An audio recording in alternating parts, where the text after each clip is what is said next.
Hello, I would like to talk to us today about the benefits of marital union. Marriage is the smallest unit of life. Yeah, it's a place where minds are made up. It's a setup that initiates love.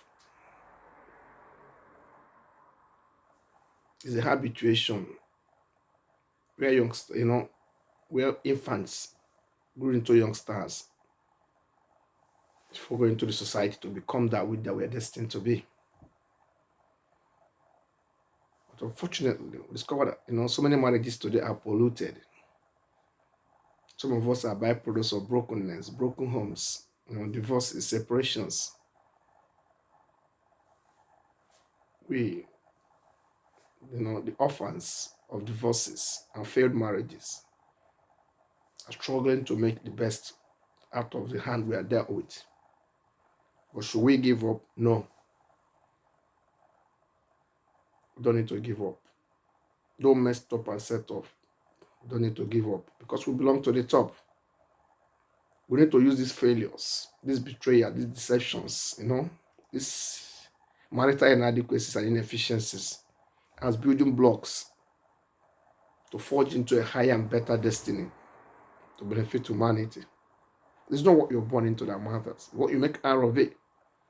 So I enjoy you to do try your best, to be tenacious, to be hardworking, to be practical, and to be considerate. Stop blaming the parents that initiated the marriages or the relationship that failed. No one is born a bastard. Bastard is a human coinage. We are all the children of God.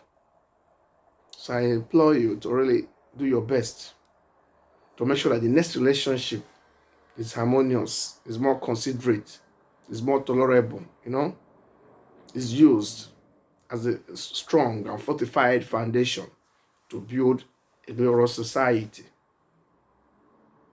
You can't be failure because your parents are failures. No. You have to look at their weaknesses that pull them down. You work hard and pray against those so they don't pull you down. A lot of marital prejudices, biases.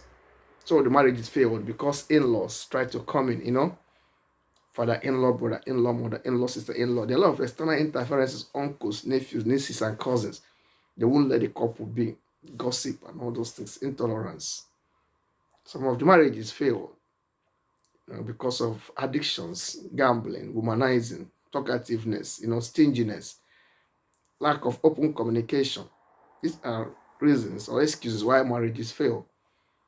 But then we, the byproducts of these failed marriages, we need to do everything we can to see that those traits, those qualities that are lacking in the people, that suffer the failed or that initiated the failed marriages, doesn't happen to us. We don't need to elongate the cycle of victimhood, cycle of victimization.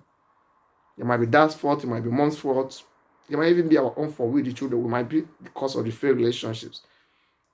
But one thing I want us to pick, one thing I want us to take from these failed relationships is hope, is love. Yeah. Start with the broken pieces of our past lives. Almighty God can build an edifice of hope. So I expect us, to inculcate more tolerance, more emotional maturity. Let us increase our emotional intelligence, Our emotional intelligence should be increased. Increase your tolerant quotient. Learn to tolerate more. Learn to appreciate more. Learn to assimilate more. Learn to endure more. Be more liberal. Focus on the right things.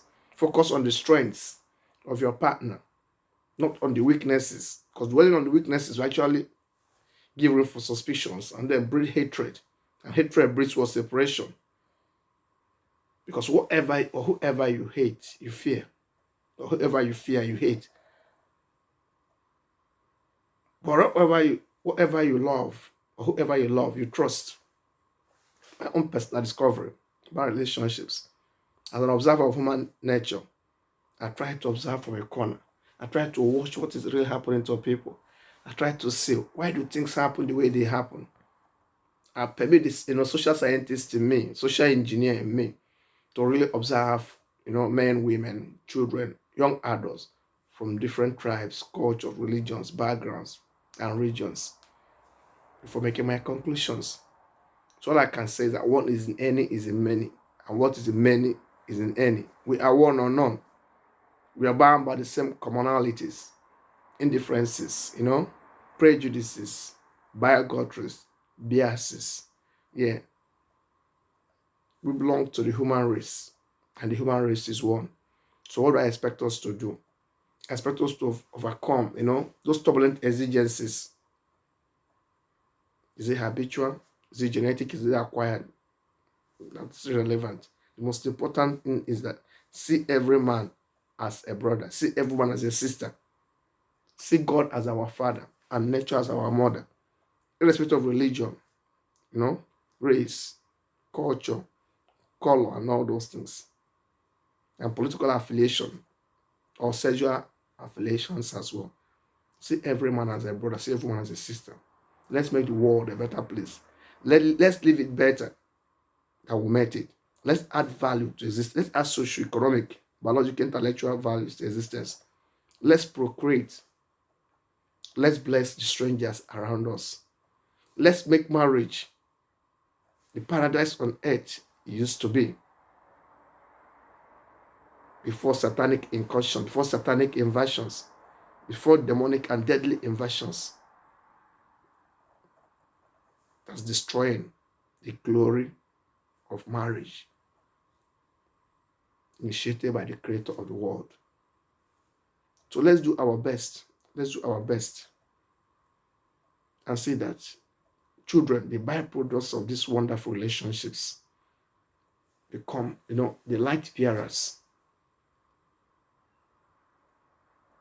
for the next generation. So at the end, we can give good account of our stewardship as adults, as parents, as fathers and mothers, as uncles, nieces, nephews, cousins, aunties, and all my record will be glorified. Thank you for listening to me again. God bless you. God bless you. Thank you. Thank you.